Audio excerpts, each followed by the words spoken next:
This holiday ad will be over in 27 seconds. Unlike the new Duracell battery with Power Boost ingredients that can last 19,976 seconds in your kid's RC motorcycle, or 6,801 seconds on your beard trimmer for this year's family photo, or 15,172 seconds on your electric frother for some holiday eggnog, and many more seconds to get more out of your holiday season. Duracell, unlike this ad, engineered for more.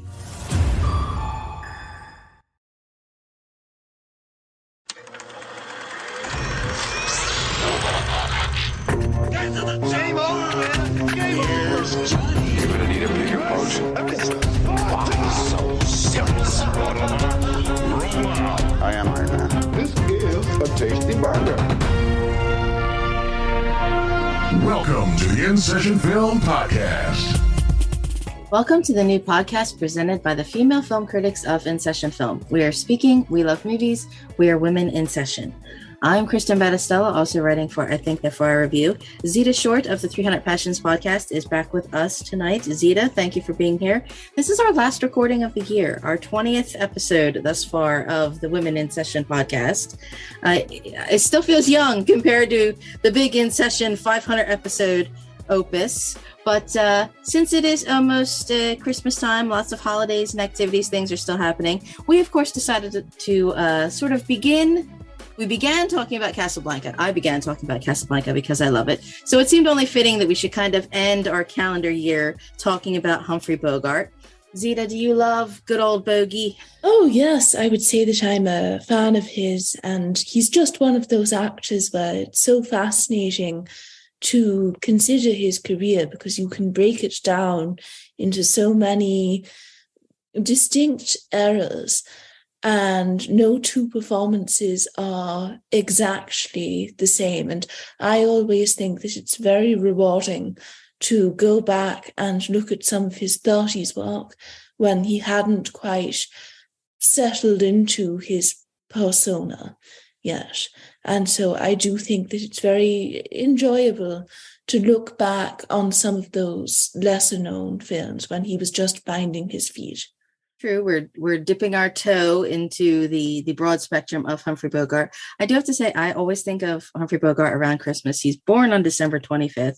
And ironically, I think of Humphrey Bogart and I think of Frank Sinatra. But we won't get into Frank Sinatra. But it's funny because we already just had our nice little Christmas celebration. One, we were amiss in that we didn't talk about The Bishop's Wife. But that's okay. Falling in love with Angel Cary Grant. But also a little film that I always feel is forgotten is actually like the second to last Humphrey Bogart. I'm going to jump back and forth. I like We're No Angels. That was remade, of course, Robert De Niro, Sean Penn, like 89, I think, with a different dark. Demi Moore is also in it. But I really like this one, We're No Angels. Aldo Ray is also there, Peter Ustinov, Joan Bennett. Just a charming little tale that I think is totally under the radar. I think I only have it on VHS. I don't think it's available anywhere. Are you familiar with that one, Zita? I am. I've never really bothered to seek it out because it didn't get great reviews at the time of its release. So I thought, it's one of the ones that's not really worth seeing because sometimes with a lot of these old Hollywood actors, they have such a prolific output that there's a sense that in between the 150 films that they appeared in, there are a couple of movies that you don't need to rush out and see, and you can feel comfortable just seeking out the classics or the ones that catch your eye. And it's always seemed so funny to me that he was technically born in the 19th century, which seems fitting in an odd way. And it does take him until his early 40s to make the Maltese Falcon and to become a proper leading man in that sense. And I always enjoy imagining his early Broadway career where his public reputation was very different and he was playing these sophisticated upper-class aristocrats, which is so in conflict with how we imagine him today. True. Those 30s, it's funny. You said it's interesting to go back and look at them. I feel like they're more like a lark, like, oh, look, here's Humphrey Bogart for a minute. You always usually playing a heavy. Those were like those Fox like contract assembly line kind of pictures, and it's fascinating to think like what a waste of Humphrey Bogart then. Because it's funny, as much as I particularly was loving, adoring of Casablanca, as I mentioned in our first episode. Zita has actually written about that one for InSession Film for the 100 Passions series that she does. But if you had to ask me specifically what my favorite Bogart film is, I would say something like The Desperate Hours, which is again like last year or so of his life, just a really taut, isolated kind of thriller. And it's so much, like you said, born 1899. It's fascinating to us to think, that he died actually relatively young now. And it was actually, for as much as his career spanned, let's do the math, 30, 40 years, still a very short window of time. Do you have any of the early favorites, Zita? Well, in terms of his 30s films, the one that everyone sort of brings up is The Petrified Forest, and that was a very important breakout role for him. It didn't quite catapult him to stardom, but it definitely, you could say, eased the way for him to go on to appear in movies like Angels with Dirty Faces, and then to secure those leading parts later on. And you can see him, I guess, growing more comfortable with being the leading man, with stepping up and taking on that sort of responsibility. And he also begins to experiment with what I would describe as an increasingly stylized form of acting. And later on, obviously, he becomes an icon within the film noir genre. And I think you can really see the seeds being sown for that with a lot of these early crime dramas. And it's so interesting to me that he was secondary to James Cagney in terms of power and influence for so long. And nowadays, James Cagney, very popular with cinephiles, still a very significant figure in the history of Hollywood, but he definitely doesn't enjoy the sort of brand recognition of Humphrey Bogart.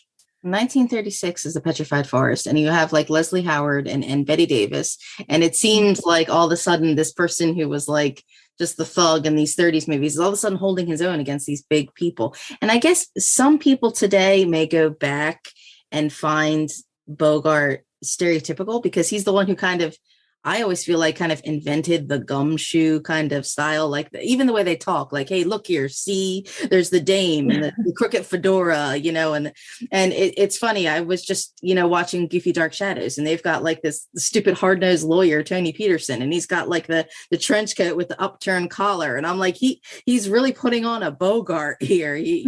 I think, I don't know, very early Bogart became maybe somebody to imitate, or that was the style to emulate. And I don't know that happened with James Cagney.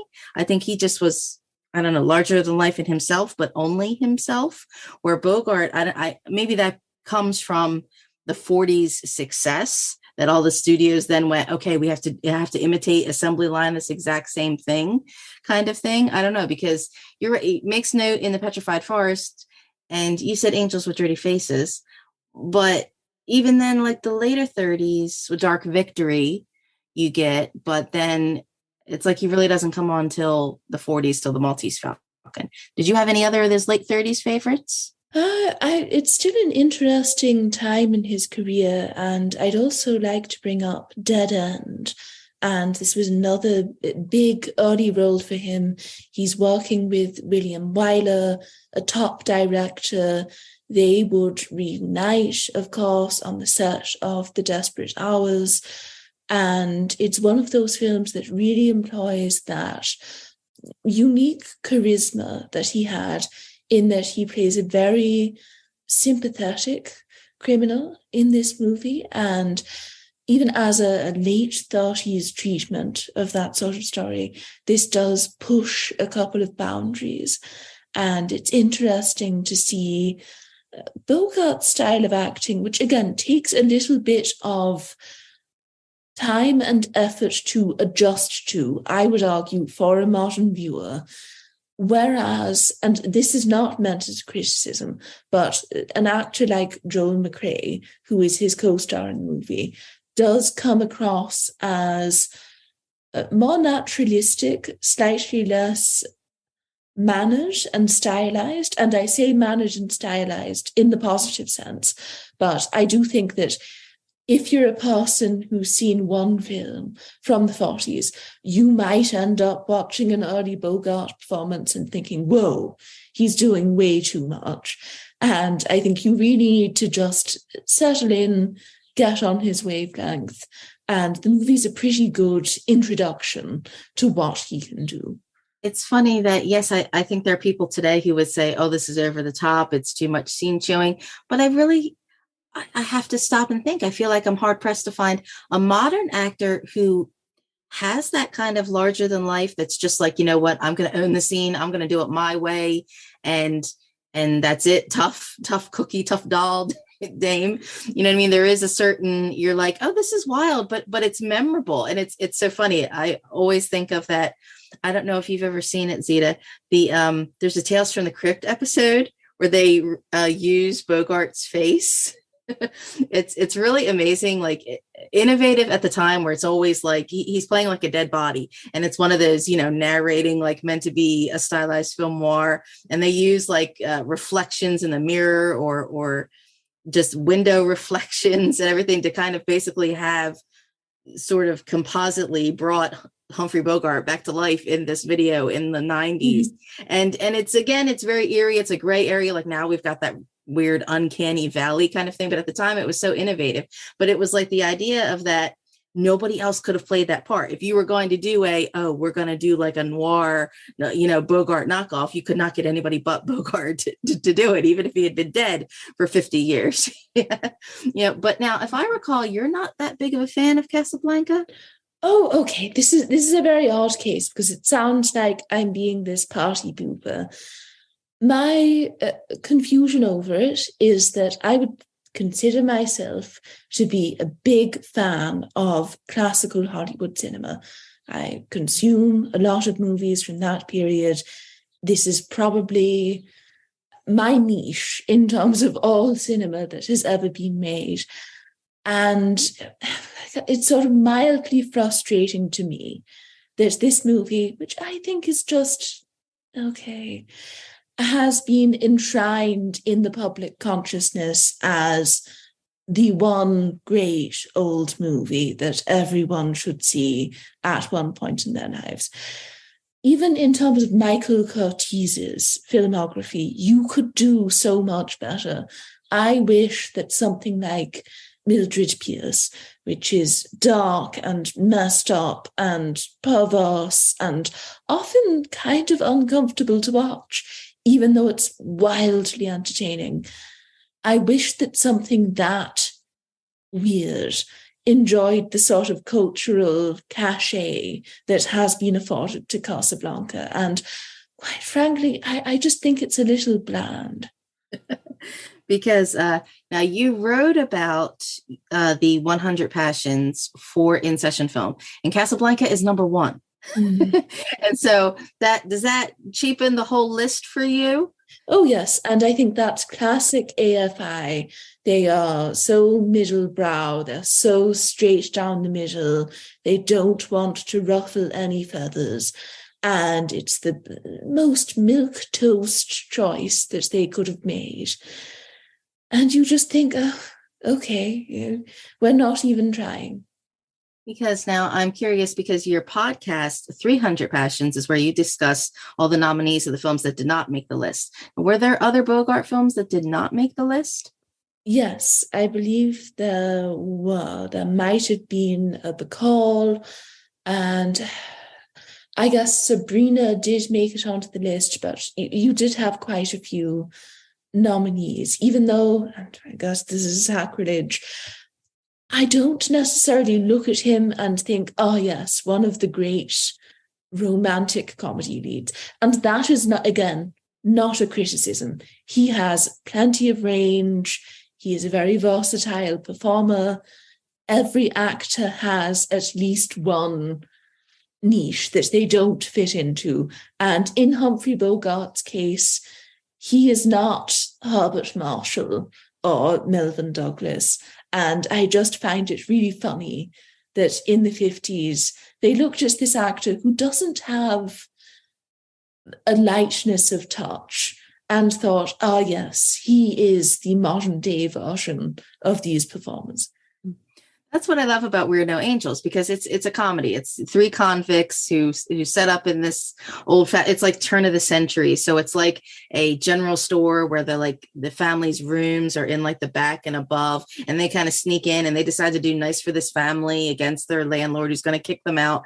And you're like, wait a minute, is this Humphrey Bogart who's, doing nice and making little zinger kind of jokes? It just makes it kind of surprising. And it's a color picture, which that's another thing. I feel like maybe it's too broad to say, but I feel like he just did not make a lot of color movies. Again, maybe that's just the impression of film noir, because like you said, we don't think of him as light or necessarily being such a romantic lead, but you also wrote about To Have and To Have Not for In Session. And that one, you prefer To Have and To Have Not to The Big Sleep? Oh, no, I would put them on about equal footing. Oh, no, wait. No, The Big Sleep is really helped by the fact that Dorothy Malone makes an appearance, and that makes any movie much, much better than it would have been without her. So she really elevates that one. And I guess it's an odd case. Sorry, I'm sounding so negative again. If you were to ask me, what are your favorite Bogart pictures? Those aren't really the movies that come to mind. I'll be honest, Beat the Devil might be, for me, the one that comes up first, at least when we're talking about his Houston collaborations. And I know that's sacrilege because you have The Treasure of the Sierra Madre, which is wonderful. But I do think that Beat the Devil kind of has this one-of-a-kind quality in that it feels so tossed off and haphazardly made in the best way. You get to watch a bunch of old Hollywood pros essentially doing sketch comedy, and they all acclimate to it to varying degrees. I was surprised by how well Gina Lolo Brigida takes to it. Bogart always seems ill at ease in his surroundings, but that ends up working in the picture's favor, and his performance works perfectly for the tone of the piece. My beloved Jennifer Jones is doing some of her best work in this movie. And it even looks fantastic for a film that was thrown together at the last minute because John Huston wanted to go on vacation in Italy with Humphrey Bogart. That's one of the things I love about The Desperate Hours. You talked about maybe the uncomfortableness on screen, which it's a very taut thriller. Again, he's a crook who's invading Frederick March's house, and it's small and claustrophobic and congested, and you just have like these kind of two big men kind of going at it, and you don't know who's going to blink first, and again, I think was remade when in the 80s or 90s, I think with Mickey Rourke. And so it's another one I feel like is tough to find. Like, I feel like in the general window, people really hone in on the 40s for Bogart and kind of forget like, there's only one or two outliers in the 30s, or they think there's not that much in the 50s. But then all of a sudden we can start throwing out a dime a dozen of classics that happen to have Humphrey Bogart in them. You know what I mean? Like, I could say to you, well, wait, The Big Sleep versus To Have and To Have Not, but The Maltese Falcon versus Casablanca. And we forget that some of these came out like 1 year right after the other, sometimes 6 months apart, and you're just like, wow, how, it's funny because we often knock like the studio system or those, the way the B pictures were turned up so fast. I know, but then you think, but then you stop and think of like, well, wait, here's Contract, Studio, Warner Brothers, and all these films that are coming out are like, wow. Mind blowing. The Maltese Falcon to me is a perfect film. Again, Sam Spade, everybody talks about, and you were talking about, how Humphrey Bogart being an older man, but then you have somebody like Sidney Greenstreet kind of comes along so late in life and just being such a larger than life, excellent, character actor. So I guess if you had a preference, see, I'm putting you on the spot. Do you have a preference between the Maltese Falcon and Casablanca? Oh, I much prefer the Maltese Falcon. And I think part of it is that, and I know it's a more typical part for Bogart to take on, but he just seems to relish the position that he plays in this film. And he does look so at ease in the film. And you could say, oh, well, it's testing him less. It's a less challenging role for him to take on. And in Casablanca, he had to try something new. But I think it's one of those movies where all of the right pieces fell into place. And you even have something like Mary Astor being cast against type as this femme fatale. And it's one of the more inspiring casting choices that I've seen from this period, in that she was this very highly respected character actress from that period, had this reputation for being very classy and respectable. And then, of course, a couple of years before this movie came out, there was the big public scandal involving her affair with George S. Kaufman, and it was heavily publicized. And so you have to assume that had some sort of effect on her public image. But I do think that better than most actresses who play femme fatales, she is very convincing as someone who is dignified and principled. And I think that makes the performance more disturbing in a way, in that so many of these roles are played by women like Ava Gardner or Yvonne De Carlo. And I do not say that in a negative sense. Those actresses are wonderful and the portrayals of those characters are very memorable. But I do think that it's fascinating having a counterpoint to that sort of va-va-voom eroticism, in that the seductive appeal of her character, Bridget O'Shaughnessy, or whatever her name is a lot subtler, and it grows increasingly funny how difficult it is to pinpoint exactly what she's saying, and she gets caught in her own lies increasingly as the film goes on. And Astor just beautifully modulates the entire performance.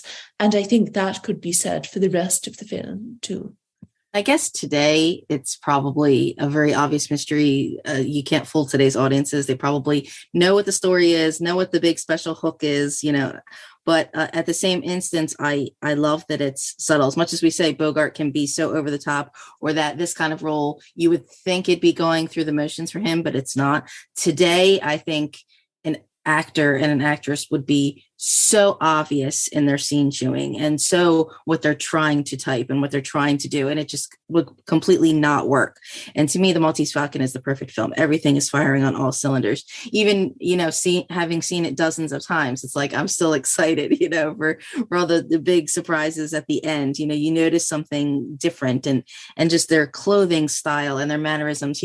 Did I say this on a podcast before? I think I said this to my husband. It's a strange thing to say, but the cigarettes, like today, even when you see an actor who maybe is using a cigarette because they think the character should have a cigarette, because that must mean it's an edgy person, maybe you only see them holding it, or you don't see them, put it in their mouth or inhale or exhale or whatnot.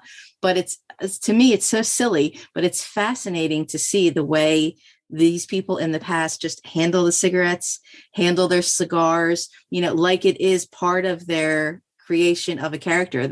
And just, again, the way the silver screen kind of accentuates the swirling smoke, and it's all just not adds to their cool. It's wrong to say that about smoking, but it helps, like when they're holding their scotch glasses, and the way you hear like the ice kind of crackle, like there's just a certain attention to detail, even if we think they're being, copper colloquialisms, all that 50s kind of talk over the top. There are just so many finite, wonderful, excellent things that just keep on giving, and You said Treasure Sierra Madre too. Also, again, I love it's the same thing. This I love these kind of things, and for television wise, I always go back to the Twilight Zone, where I don't understand why we have TV that flashes back and cuts back and forth, or cameras move around. I say, look at the Twilight Zone. You put a camera and you put two people in a room, and that's it, and that's all you need for taut and intense. And Treasure Sierra Madre, it's just three men in the desert, and that's all you need. It's again another excellent film. We could just say excellent the whole night. But and to me, it also shows again that Bogart repeats with certain actors and certain directors as well. Yes, it's certainly one of his most successful films, and it's sort of surprising that he didn't receive an Academy Award nomination for that performance. And then, of course, he ends up winning for The African Queen, which is such an interesting case, because you have Bogart, this beloved figure. Most people consider him to be one of the greatest actors in Hollywood history. And yet we all look askance at his Academy Award win, I would say, because he ends up beating out Marlon Brando in A Streetcar Named Desire. And so on a historical level, from this vantage point, we think, really? Did it need to go down that way? Couldn't we have given Bogart his Academy Award in the 40s? But of course, things don't work out that way. And Brando ends up with 2 Oscars, so I think he was fine. Well, you wrote about the African Queen as well for the 100 Passions at InSessionFilm.com. And to me, it's just one of those makeup Oscars. And, and I believe you said something about like, it's kind of a standard formulaic, an older couple caught in, an isolated, exotic situation. And of course, they're going to fall in love. And in some ways, it's broad to say, but to me, it's also kind of like True Grit. And, Katharine Hepburn just happens to be the common denominator. Let's just give the award to John Wayne because, he's out here with, it's charming and they're crusty and, good things happen. I don't know. I think, in terms of quality, The African Queen is light years ahead of True Grit. And I guess the thing is, I have almost no affection for John Wayne as a cultural icon. I can fully appreciate his contributions to the cinematic canon. I really enjoy certain films that he's been in. I'm not out here cancelling The Man Who Shot Liberty Valance. I just think that John Wayne as a human being, or John Wayne, the public persona, I have no affection for that. He seems like an annoying old bigot. And True Grit is not a movie that wants you to appreciate the artistry of a John Ford Weston. It is a movie designed for members of John Ford's generation to go, well, aren't we great with our old-fashioned views on political issues? And the whole movie seems sort of pernicious to me, especially being released when he was at the height of his pro-Vietnam War activism, in spite of the fact that he famously evaded service during World War II and then decided to reprimand a whole lot of young American men in the late 60s for not wanting to go to Vietnam and lose their lives for no reason. Anyway, sorry, big rant there, but he's very annoying. I think that Humphrey Bogart seems less irritating in terms of his political stances, and I don't think that The African Queen comes across purely as a sort of self-congratulatory victory lap for 2 actors. And you could argue that one of the most interesting things about it was that we often get this now, but in the 50s, it was something of a novelty to have 2 actors who were considered to be older during that period in time, in particular Katharine Hepburn, starring in what was a massive box office hit. You read all of these articles, And I think people expected it to do fine, but was sort of surprised by just how popular it was with the public. And it really paves the way for the next act of Katharine Hepburn's career. It is sort of formulaic. At the same time, it's kind of one of those movies where you think, well, it didn't invent the formula, but it's sort of like if you took It Happened One Night and then tried to make it more appealing to the men in the audience by saying, oh, but it's also an adventure movie, and we're going to drop in all of these clips of wildlife and dangerous adventure. And it works as a mashup between multiple different genres. I cannot deny that it's effective. And it definitely strikes me as a less revolutionary work than The Maltese Falcon, but I can see why people regard it with such warmth and affection.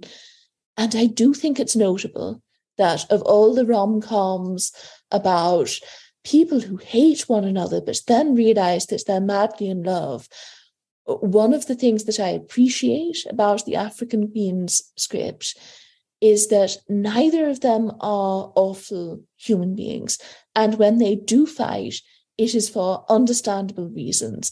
Instead of us being forced to watch two disputatious, overly argumentative people scream at one another over nothing for the first 20 minutes of the film, they are both rendered very sympathetically, even when she's pouring his whiskey overboard.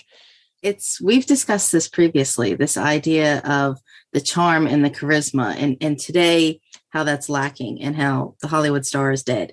And you could basically have these elder actors kind of gracefully segue into doing whatever they wanted in the 50s because they already had this charm and charisma and that people would follow them. Like you said, Sabrina, it's not a great film. It's not a perfect film. I mean, if you look comparatively, I think today, if we're comparing, looking at people's overarching careers, we'd say, oh my God, how do you go from something like the best movies ever, like The Maltese Falcon and Casablanca, to just, some kind of ho-hum, little romantic thing like Sabrina, like, look how far the mighty have fallen. But yet it's also like, we're going to cast Humphrey Bogart in this movie, and he's going to be this, crusty, charming old dude, because he's Humphrey Bogart, and people will go to watch it, and we've also discussed makeup Oscars, and we have particularly talked about these 1952 when they were awarded Oscars, because we have had our feelings about Montgomery Clift and A Place in the Sun. And I don't think Humphrey Bogart and the African Queen deserve to win over Montgomery Clift and A Place in the Sun. And I know that Amy Thomason, our illustrious drama teacher, will agree with me. But if you were awarding, this is probably a big question. If you were to award Bogart for a true film, what would it be for you? Oh boy, this is so difficult because, and this is the interesting thing with the Academy Awards, not only does an actor have to give a great performance, but it has to be better than all of the other performances within their gender from that year. And so you have these actors who have given plenty of fantastic performances who could end up losing out to an actor who only really gave one impressive performance during their lifetime. And that's why I understand how these career achievement Oscars are won. Having said that, I think you could make the strongest case for him in 1948 with The Treasure of the Sierra Madre. I haven't assessed everything from that year. Maybe there are one or two performances that I prefer, but it's just a fantastic turn, such a great use of his predilection towards romantic fatalism. The film itself won a bunch of Academy Awards that year, seemed to be a favourite with voters, and so it seems at least possible that they would have gone for this performance had it been nominated. And yeah, I just can't see why he wasn't a bigger contender that year. And I assume that you were going to bring up In a Lonely Place now. Yes, I guess Treasure Share Madre and Key Largo were the same year. I think Dark Passage is the year before, and then In a Lonely Place is 1950. And it's this big, huge separate topic because there's been a few actors calling for wanting to have gender neutral acting categories, and I kind of disagree with that because I feel like it would end up being so male skew dominated anyway. So I have felt this before this topic came up, where there should be Best Actor and Best Actress. And we do tend to do all these makeup Oscars or award people for different reasons. This is their one great film ever, or posthumous kind of things. And I have always wondered why there isn't a best actor of the year for whatever the calendar or for whatever the award window kind of is. Because to me, like when you see people who have acted in 3 or 4 really excellent pictures in one year, but you can only nominate them for one thing, then I feel like it becomes so unfair and so frustrating. So it's like, if you look at, you honed in on 48. I mean, even with Dark Passage, The Treasure Share Madre, and Key Largo, you're kind of like, oh, Bogart was the best actor of that year. You know what I mean? Kind of thing. So, I wonder why we don't have that, why we don't applaud. We only applaud one performance, as opposed to look at how much an actor can act by changing from role to role or character to character. And In a Lonely Place, I feel like people just did not get at the time. I don't know. I wrote about this for InSession Film, and when you look at it now, it reads like it's a modern movie. It seems like almost as if it were made yesterday and they chose to make it black and white, because it's just so cynical. It's not an enjoyable movie to watch, and they're older, and there's drinking, and there's betrayal, and and violence, and it's a very destructive, unhealthy relationship. This was not on your 300 Passions list, was it? I can't imagine it being so. No. I doubt it. Okay. I wouldn't describe it that way. No, that's what I mean. You would think, after coming out all the Bogart and Bacall kind of pictures, it's Gloria Graham, you would think that it's like a romantic picture, but it's such a destructive relationship, and it's so bitter and cynical. And it's a little bit of that, like Hollywood washed up writer, life imitating, as much as the Academy loves to reward itself, it doesn't like when there's light shining on some of the bitter things. And it's, he talks about these crimes, well, if I did it, kind of trying to, it goes into elaborate detail of how you would set the scene and what you would do. And you're like, this is a little demented. This is dark. This is twisted, and I love that one. Did I say I had written about that one already at InSessionFilm.com? Because you have also written a lot about Bogart at InSession. Yes, I have. So for fans who are hearing us babble and go off on our tangents, you can also go back and read what we've written. Yes. So now, and in terms of the gender neutral acting categories, I do think that the point you make is interesting. In the interest of fairness, I think it would be more acceptable to nominate actors for their body of work. At the same time, I love the cynical nature of awards and the fact that so much of it is political. There are many horrible things about awards, the racism and the sexism and all of the prejudices that are applied to the people being voted on are not acceptable, and that needs to be weeded out. But just the oddness of an actor only being allowed to get nominated for one performance. And so you have these oddities like Katharine Hepburn winning an Academy Award for Morning Glory, even though she made multiple films that are far more highly regarded and were far more successful in 1933. But you have this strange bird of a film that is primarily remembered for the fact that she randomly won an Academy Award for it. And I don't think that you get that if you get nominated for an entire year's body of work.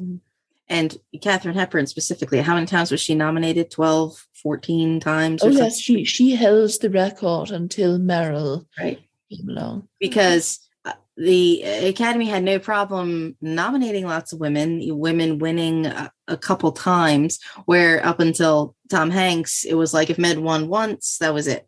And it's fascinating if you look at this, that Bogart was nominated in 43 for Casablanca, and he wins in 1951 for The African Queen. And you effectively think, oh, the entire 40s for Humphrey Bogart is just skipped by the Academy. It's just unnoticed, and you just think, really? Wow. But they were popular films at the time, and Bogey and Bacall, they were popular at the time. And then to me, they're like, the wine has only gotten better with age. And yet it's another one of these shocking things of what the heck was Hollywood doing at this time? That the awards just completely do not match the impressive filmography. I mean, even something silly like Deadline USA. I remember that coming on TV one time and being like, oh, it's a Bogart movie. I'm tuning in and just thinking, this is so cool. This is what got me interested in taking journalism classes, like that stereotypical Bogart with the fedora, with like the little press paper, like stuck in his hat, and all the typewriters clicking off in like the beat room, whether, hot off the presses, I thought it was the neatest thing, and is that, a great Bogart movie? Not necessarily, but it has its moments, they all do. And I guess you think it's unfair that it's Casablanca is like the definitive Bogart. Yes, I suppose I would say that. I just generally, I am baffled by the fact that is the one old Hollywood film that people on the street can name. And I think we need to work as cinephiles. We need to create a conspiracy and convince people that actually it's a far more interesting film that they should be seeking out. We should try to get them to watch Daisy Canyon or something, because honestly, we can do better. Anyway, I do find it funny, in part because that role is relatively unusual for him. And I know that people point to it as the most poignant exploration of his softer side. And so much of his personality is that he's this ultra masculine, tough guy who's also a bit of a loser. He's world weary. He's so well suited to the noir genre because of that. Whereas in Casablanca, he does have this tender side. He's hopelessly in love with Ingrid Bergman, and he misses their time in Paris. And he's so wistful for the past, but ultimately he is noble enough to let her go. And he becomes an idealist after pretending to be pragmatic and cynical for so long. And there are people who find that evolution to be incredibly touching. I don't fully vibe with it, you could say, but I suppose I can understand that in terms of drawing pathos out of the sort of Bogartisms that we are all familiar with, Casablanca is notable. It's funny. I think there are probably young people today who would say, what's the big deal? Again, with all the stereotypicalness, Sam Spade, Philip Marlowe. And the irony is all these beautiful women who are falling for Bogart in these films in real life. And it's ironic because, I mean, today it's ridiculously askew. That chart of Tom Cruise, who keeps aging and the stars keep getting younger, or Harrison Ford being cast opposite some of these women that are 30 years younger, like old enough to be their children kind of things. And it seems so askew. And we live in such a patriarchy, I guess, that wants to normalize that. But to me, Bogart has this sophisticated to back it up. He's not without sentiment or heart or touch or something. And I think that comes across, even if he's being really rugged on the outside. I would probably be easy for me to just say, well, the Maltese Falcon, I guess, if you wanted to hone in on a Bogart movie, because as I said in our Montgomery Clift, to me, you could just watch all 17 of his films and there's the body, learn the excellence, learn it, live it, love it. But, can we just pick and choose the one Bogart, or is it easier to say, you know what, sit down and watch every Bogart movie in the 40s? No. I think there are a couple of non-essential Bogarts from the 40s. It's not a filmography that I look at and say, they're all winners. At the same time, he did make an disproportionate amount of classics. A disproportionate amount of classics for an actor, especially working under the studio system. And so there's a lot more to explore, even on the surface level, than there would be with your average performer. Even someone like Lauren Bacall, for example, his last wife and his great love, her filmography does sort of take a dip after the late 40s, in that you could argue her early film roles are her most iconic work. But with Bogart, there's this sense of several decades of really significant film work that has a big impact on the American public at large. And you can't say that about many movie stars. Usually they have their moment in the sun and then they cease to be relevant. And clearly there's something there for him to have stuck around for so long. He tapped into something. And in particular, American men do seem to understand him on a deep level and relate to him. I'm trying to think here. You have the big Warner Brothers contract, but then he did have like his own little production company, made a couple smaller films. But then I think only did a couple for Columbia or Paramount after. And is it a case of, was Bogart better or worse out of the studio system? I don't know, because I mean, you have to, I guess you could look back and say, these are the reasons why the studio system works. And here's, your list of Bogart films as an example. But then to me, again, coming back to some of those unusual 50s films, you say, you know what, but these are kind of lost, kind of hidden gems also, and I don't know if that's a case of maybe if he had lived longer, if he would have found some kind of niche as an independent producer. I don't know. I'm not, maybe this is mean, but he famously struggled with alcoholism. Mm-hmm. And I think by most accounts, at least in the 50s, was not the most motivated individual. And I know that sounds ridiculous. He achieved so much during that decade. I just feel as though everything that I've read about him, it does sound like the scaffolding provided by the studio system, as much as it was constricting and limiting in many ways, he was one of those performers who sort of needed it on some level, in the same way that a Garbo did, even though she was frustrated by aspects of it.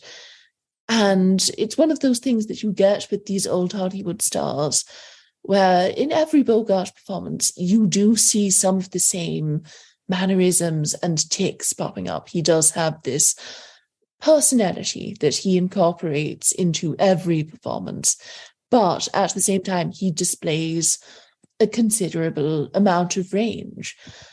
And I just wonder whether, if he had to do it on his own, if he became like Burt Lancaster in the 50s, setting up his own production company and going out and picking his own projects to produce, would he have been committed enough to get those projects finished? Just reading about the production of something like The African Queen, where you have stories about him and John Huston getting drunk on set and often showing up for work late. And that sounds ridiculous, because John Huston, one of the great filmmakers, I'm just not sure whether he had a strong interest in the business side of things. And it does seem like being a producer in old Hollywood in particular, you did need to have an acumen for that sort of thing.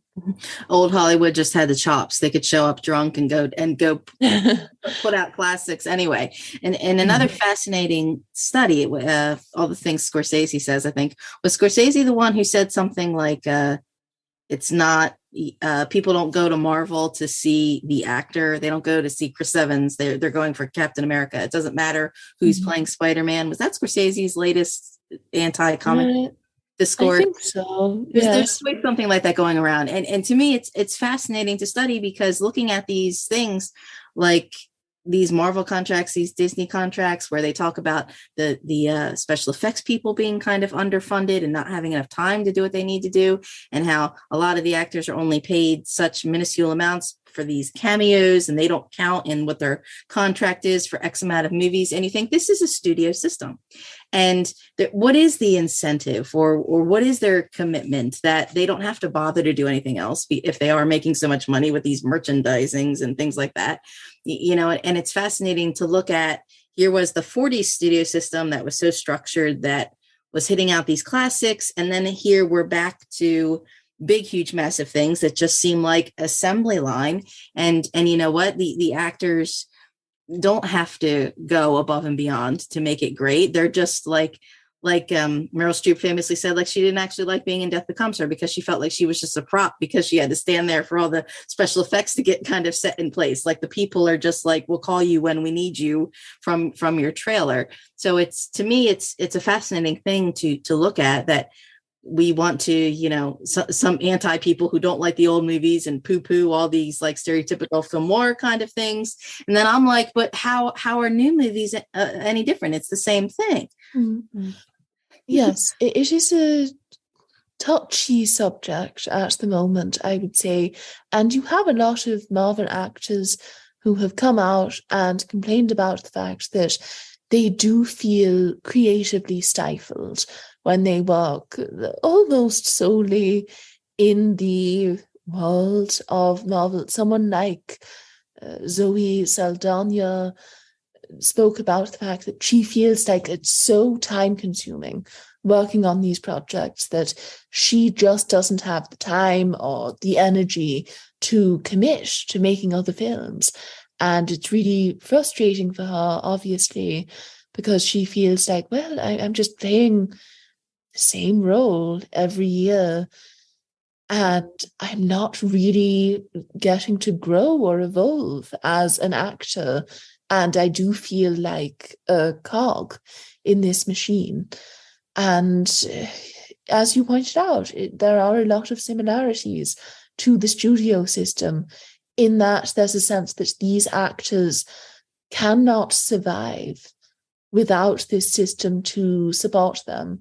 And none of them really have box office pull outside of these movies. And part of it is that I don't think that any of them are great actors. I don't look at any of them and think, wow, they could be an incredible movie star.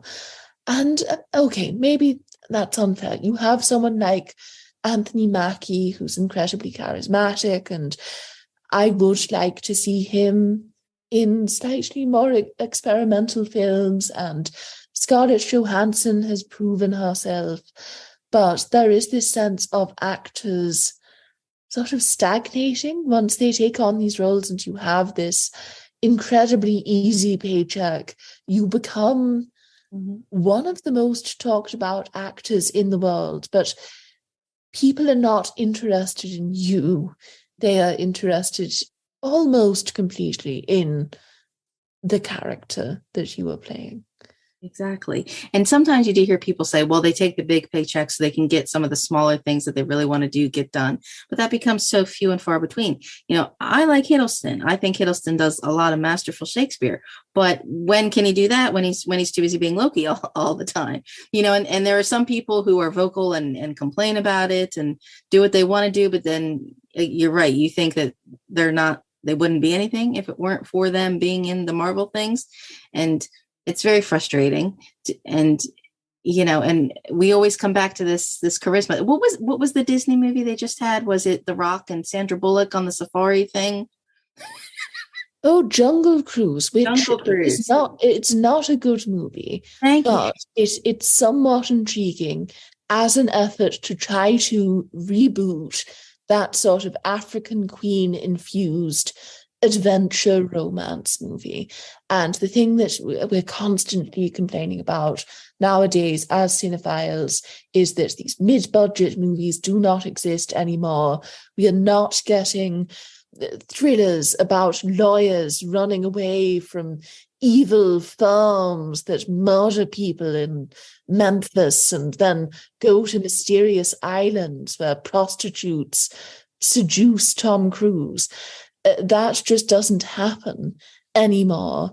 And sorry, that was a bizarre tangent, but Jungle Cruise, at least it represented something ever so slightly different. And with something more recent, like Black Adam, you see Dwayne Johnson, who does seem to hold a lot of power in Hollywood at the moment. And I have not seen the film, but from what I've heard, the role gives him absolutely nothing to do. He is stuck playing this emotionless caricature who just isn't a fascinating character. And at least in Jungle Cruise, there is an effort made for him to be this sort of old-timey, raffish charmer. And I really like the concept of the film and the bare bones of it. But then in execution, you have all of these touches that just shouldn't be there. They make gay jokes, and it's the early 20s. We have moved past that, I hope. And I just thought, what are we even doing here? This feels like it could have been made 30 years ago. It's possible to introduce an element of classicism into your film while still updating it for the modern age. But can you honestly tell me you'd rather watch a new movie that's making the effort compared to just going back and watching the sexism in the African Queen? Oh, absolutely not. And to be honest, the African Queen isn't sexist. That's, in my eyes, that's one of the wonderful things about it. You go into it thinking, oh God, it's 1951, this is going to be so problematic. And it really isn't. There's never a point where Katharine Hepburn's character is put down on the basis of her gender. The movie is very even-handed in its treatment of her, and you don't get that classic Hepburn-y trope of, oh, she's too haughty, she's too full of herself, we need to knock her down off her high horse. She remains very confident at the end of that film. Because you mentioned Lauren Bacall, kind of her career kind of tapering off later on. And how much of that, as devil's advocate will say, how much of that is just her goodwill of being, the widow Bogart, that she's elevated? Like, there are a lot of people who say she isn't anything but a pretty face. She had the husky voice because she smoked and she fell off without him. And I disagree with that. And she came back into that elder woman kind of classy kind of thing later on. I just think Hollywood did not know what to do with her. You definitely get that sense. And I think part of it is just that she makes such a strong impression with those early roles. And a big element of those performances is the fact that she was only 19 or 20 when she was playing those roles. And she was insanely beautiful right up until the moment she died. But I do think there's this sense of Hollywood being weirdly confused about, oh God, what do we do with a woman over 30, even if she has the face of Lauren Bacall? And maybe I'm one of those haters. You could say, I don't look at her and think, wow, what a great talent. I don't think that she ever proved herself as a great actress. Having said that, she does have that face, and that has to count for something, and she has the presence. And I do think that they could have made better use of her. And I know that she actually does start to work a lot more immediately after his death and was really encouraged to do so. So at the same time, I don't think that her legend is entirely tied to him. I don't think he's responsible for making her a thing, in part because that face, again, sorry, I'm objectifying her here, but I do think that the image of that visage, which is just extraordinary, it imprints on your brain immediately. Plenty of people are familiar with that look without knowing about Bogart or their association with one another. And so I think her place in film history is assured, even if you're not one of those people who read all of the gossip about their affair. We've hit the nail here on Hollywood, because Hollywood wants all the women to always be the beautiful 19-year-old who is also somehow got like the husky voice, like the dressed like the saint on the inside, but the sinner, or the saint on the outside, the sinner on the inside kind of thing. Like, no, stay there forever, or we'll just keep replacing you. While the old men get to be suave, we'll just keep replacing the young women. And it's another thing, again, that we see Hollywood doing now, just replacing women, just be the pretty face, it's fine, like over and over again, compared to, well, no, can we make something classic and worthwhile? Is it better to come out the gate here hot?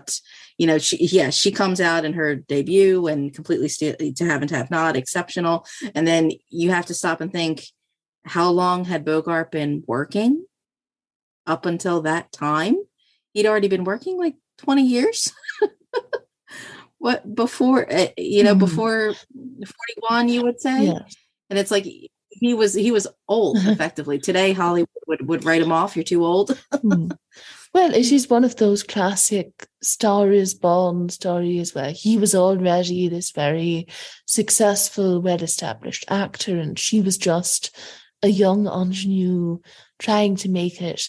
And it does sound like, by all accounts, they did have a legitimately happy marriage, which is not something that you can say about most Hollywood couples, to be honest, where you end up reading, oh, secretly they despised one another and they wanted to get divorced all along. But it does sound like these two really did get along. And I guess that's a trite observation to make.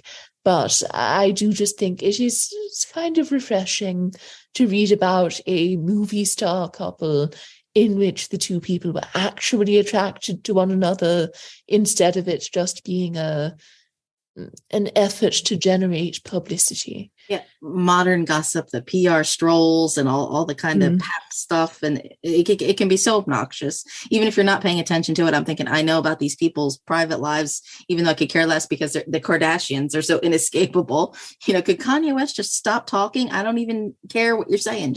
Please just stop talking. I don't want to hear about it anymore. I'm not. But the idea that these people genuinely have chemistry, and it's wonderful to see. Like, it's delicious. We don't care. Let's keep making. What did they make? How many movies did they make together? Well, it's To Have and Have Not, The Big Sleep, Dark Passage, and Key Largo. I think that's it. Okay. So 4 movies. Maybe I'm missing something. But it's also like, you feel like it's not enough. Give me more. I want more. Because you love the 30s as a decade of film as a whole, and he made like 20 some movies just in the 30s alone. Like, how many? Like, it's massive. Do you have any favorite from the 30s? Did I ask you that already? Yes. But no, definitely a funny period in his career. And I'm sure for a couple of people, it's a bit exhausting in a way to go back and to look at what are essentially Humphrey Bogart B-sides, where you see him developing his craft and figuring out what his identity is as a movie star. But if you're legitimately invested in his career, I think there's a certain fascination in going back and digging up all of this evidence in a way and figuring out what set him on the course that he ultimately went on, and what factors allowed him to become more successful than your average contract player. Did we mention Dark Victory? I like Dark Victory. Did. Yes. Okay. Okay. So it's to me, well, no, see, maybe it's not an easy question. I was going to say, well, then which decade of his is the best? And it's easy to say the 40s. And as much as I rave about Casablanca being a definitive of classic film must see, at the same instance, I started out the gate saying, well, my two favorite Bogart films are from 1955. So that's a tough call. Do you have a preference of decade? I would say the 40s, and I know it's the boring answer, but I can't really look past both the Maltese Falcon and the Treasure of the Sierra Madre. That's enough to clinch it for me. Maltese Falcon, the Treasure Sierra Madre, Casablanca, Have Not, Big Sleep. It's just, you could just keep rattling on, hit after hit after hit. And we said, yeah, a lot of them are film noir, but there's, yeah, again, just dramas and more kind of adventure kind of, I guess today we would say some thrillers. There is a wide range and a lot of movies. Did I ask you? I'll put you on the spot. Your top three, Bogart? Oh, gosh. Well, Beat the Devil, The Treasure of the Sierra Madre, The Maltese Falcon. But did you say you would give him the Oscar for Treasure Sierra Madre? Yes, but I assumed we were talking about the quality of the films themselves. And in part, I wouldn't give him an Oscar for The Maltese Falcon because you have Henry Fonda in The Lady Eve that year, and he's just ridiculously good in that movie. Let's see. Oh, this is difficult for me. Because it's like, oh, wait, there's five. Or it's like, well, you're Outlier, We're No Angels, but I love The Desperate Hours. Oh my gosh, this is tough. But I also do love In a Lonely Place. Yeah. The Big Sleep. And of course, I do have to say, when Curtis Hanson was directing LA Confidential, he told the cast to watch In a Lonely Place, that was the 50s that he was trying to invoke, this kind of dark kind of underbelly kind of cynicism. And again, of course I love LA Confidential, but the idea that it's, I don't know, that's what drama films like that were getting right, that because they were looking back to peeling these pieces from the silver screen kind of era into the modern kind of context, then I just feel like we've lost that somewhere along the way. And, some of these things have been remade. I think they tried doing like a Casablanca TV show, and it's like, no, stop. It does not work, and I just feel like these things are exceptional for a reason. Where is Bogart in the pantheon of classic actors for you, Zita? Ooh, I would put him in an echelon below someone like Robert Mitchum, who I think is a perfect actor, just a god among men, really. And you watch him on screen and every move, every gesture is just perfectly calibrated. He doesn't put a foot wrong in any film, even Ryan's Daughter, where he has to play an Irish schoolmaster, and you think surely he's miscast, and he is not. He's tremendous in that movie. And so I just hold an actor like that in such high regard that no one could really compete with that. But Bogart is definitely up there for me among the greats, and I can see why people continue to view him with such fondness. I think he has truly earned the right to be canonized as one of the great old Hollywood stars, and he's definitely up there with your Betty Davises and your Katharine Hepburns as these enduring Hollywood personalities. And he's just so entertaining on screen, and that has to count for something. What year was The Night of the Hunter? 1955. So see, now who won Best Actor in 1955? Ernest Borgnine in Marty. Oh, that's right. I'm, which is a great movie, but and then you think again, who is the competition? Who did not win? That's a tough call. Mm. Yeah. because to me, The Desperate Hours is just perfect. I love it.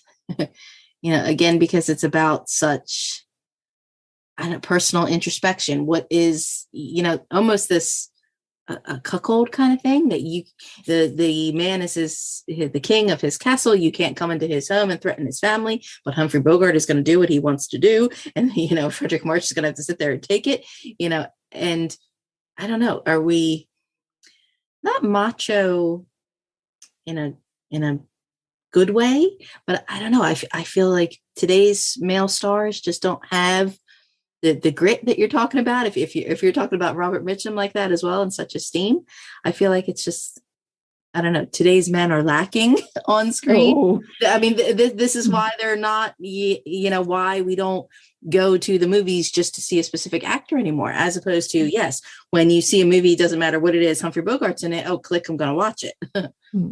No, I don't necessarily think that it's the actors themselves. I'm sure there are plenty of male performers out there who have the potential to be gritty. Perhaps it's just part of this larger trend that a lot of people have commented on, in which cinema has become oddly desexualized in recent years, and everyone looks gorgeous.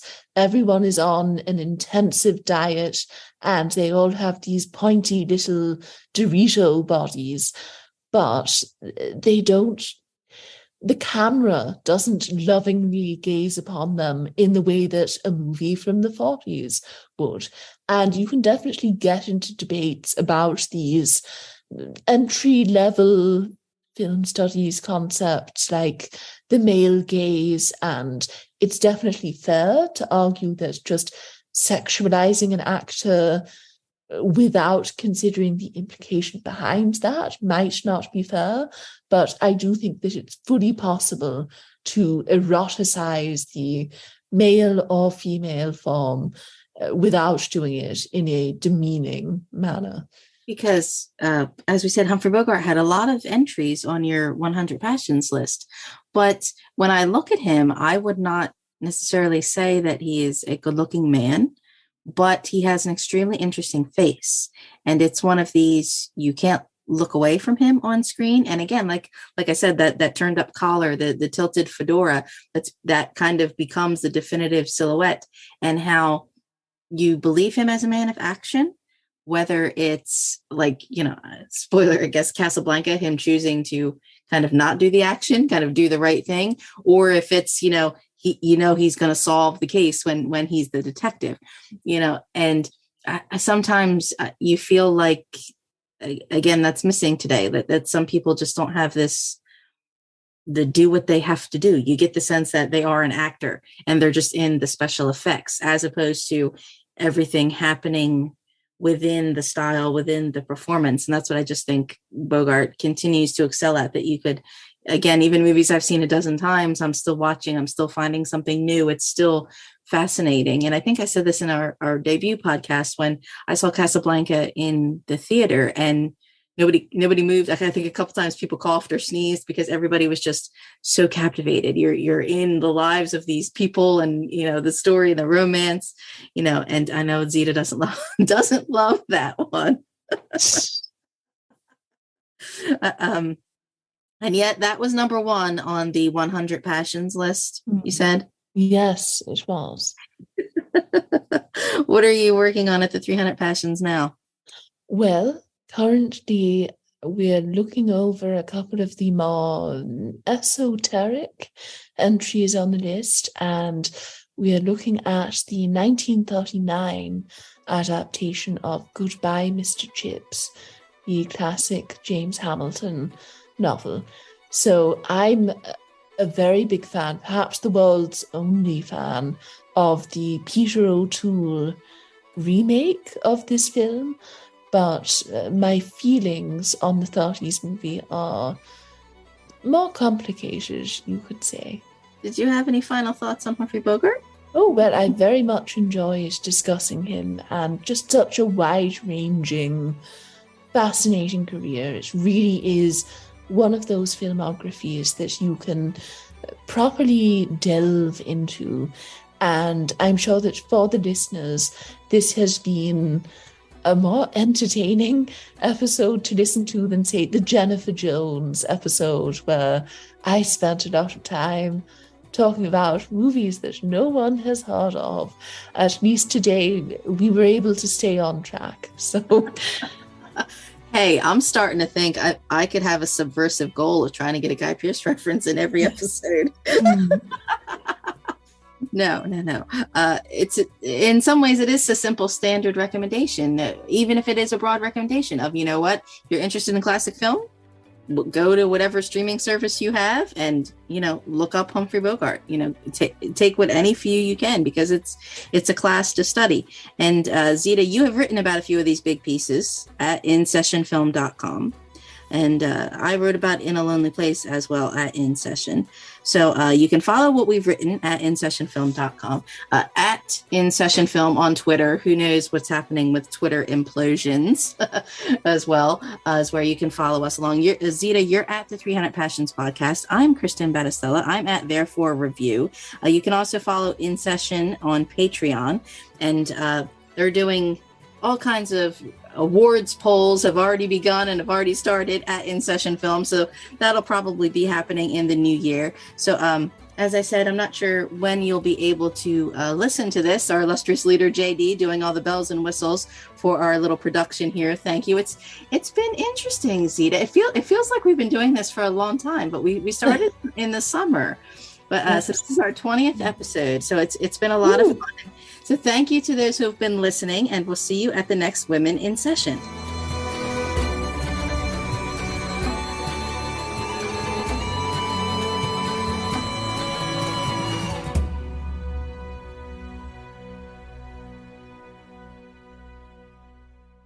This holiday season, many kids will spend their holidays at Children's National Hospital while they courageously battle illness and injury. Give them a reason to believe. Donate today at childrensnational.org/holiday.